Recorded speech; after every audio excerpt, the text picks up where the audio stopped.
jeung nilai kebersamaan.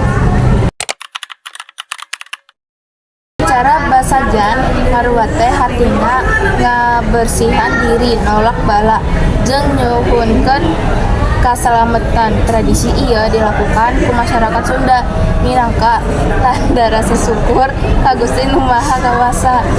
Oge minangka usaha pikeun ngajaga kaseimbangan antara manusia, alam, jeung roh karuhun.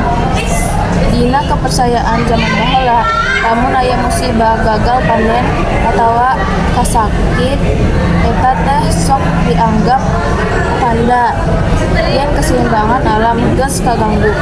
Ku ngalaksanakeun upacara ngaruat, masyarakat miharep bisa ngulangkeun deui keharmonisan eta.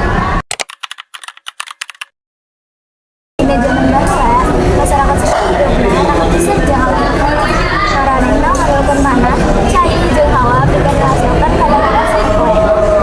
Sabab kitu, paranina kacaya Sunda roh anu kudu hormat supaya henteu ngabangutkeun bala. Kalika aya musibah, langsung dianggap minangka tanda yen keseimbangan alam dicekel. Pemulangkeun kaseimbangan eta dilaksanakeun acara ngaruat anu hadir ngabersihkan alam. Tradisi ieu hiji jeung ajaran agama Hindu. Dari Islam mulai menjadi kumpulan lingkungan spiritual jeung sosial. Saat upacara dipimpinkan aya sababaraha langkah persiapan anu kudu dilakukan. Sababaraha dinten samangna sesepuh desa atawa adat untuk pelaksanaan ngaruat. Warga laju gawe bakti babarengan ngabersihkeun lingkungan jalan desa sampai ka tempat-tempat anu dianggap suci seperti sumur kolot atawa batu karawan. Salian teh disiapkeun rupa-rupa sajajan di antarana nasi tumpeng minangka lambang rasa syukur jeung kemakmuran. Tumpeng teu berupa simbol kaindahan jeung karuan. Cai suci atawa cai bunga untuk simbol lambang kasucian. Tumpah jeung lilin minangka panyambung antara dunia manusia jeung dunia roh.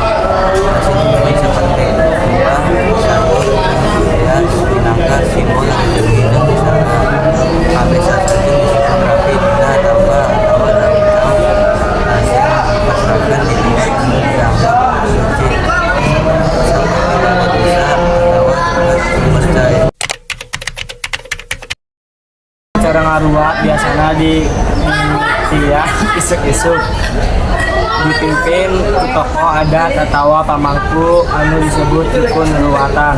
Itu pangbuka jeung doa babarengan tokoh adat maca doa atawa mantra pikeun nyuhunkeun izin ka kakaruhan jeung ka Gusti supaya upacara lamangsung kalayan lancar. Dua, pembersihan diri jeung tempat cai suci dipersihkeun ka opat arah mata angin minangka simbol panyucian diri jeung alam sakeureunana. Tiga, pangpasrahan sasajen dipasrahkeun minangka tanda syukur kana hasil bumi jeung rezeki anu geus ditamti. Biasana dibarengan musyawarah gamelan atawa kecapi anu nyiptakeun suasana hikmat. Dina sekitar hayat, 19 proses utama masyarakat merayakan kerana hayat seperti wayang golek, tari tradisional, atawa kesenian beduk. Ia jadi hiburan sekaligus penduduk budaya barudak merah. Kelima, penutup jeung pambagian berkah. Dina akhir acara dibacakan doa penutup. Sesajen lajeng dibagikeun ka warga minangka lambang ngabagikeun berkah jeung kabagjaan. Suasana rasa hangat jeung rukun. Salah sahiji ciri khas ngaruat nyaeta campuran antara ritual spiritual jeung ekspresi seni. Musik tradisional Sunda seperti kecapi, suling, jeung kendang ngiringan dua besi.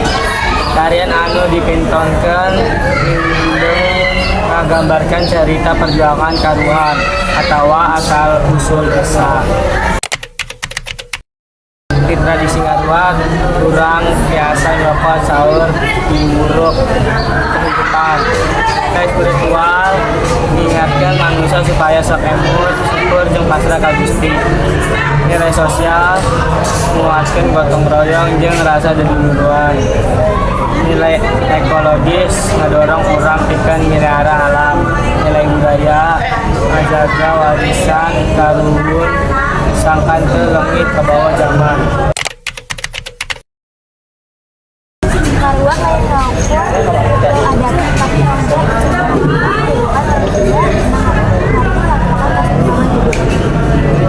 tradisi itu kesempurnaan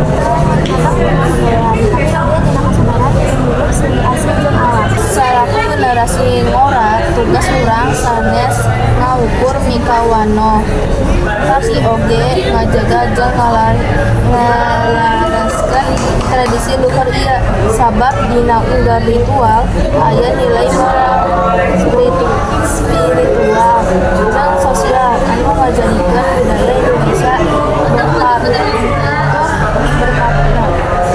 Hatur nuhun parantos nyaksian hayu urang jaga warisan budaya bangsa.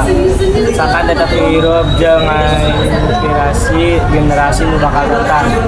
Sampurasun salam budaya. Assalamualaikum warahmatullahi